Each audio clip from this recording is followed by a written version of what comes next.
বসে পারবে না, ধরে থাকতে পারবে না, ওকে ধরে রাখো। ও বাবা, ধরে রাখতে হবে, ছোট বাচ্চা তো। হ্যাঁ ধরে রাখো, নিচের দিক দেখছি মাথা ঘুরাবে ওর। পাপা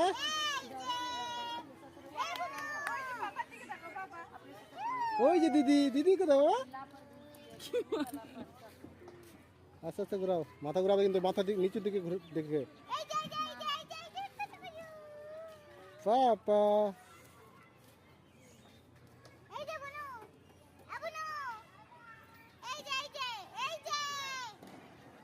ছেড়ে দিয়ে এতটা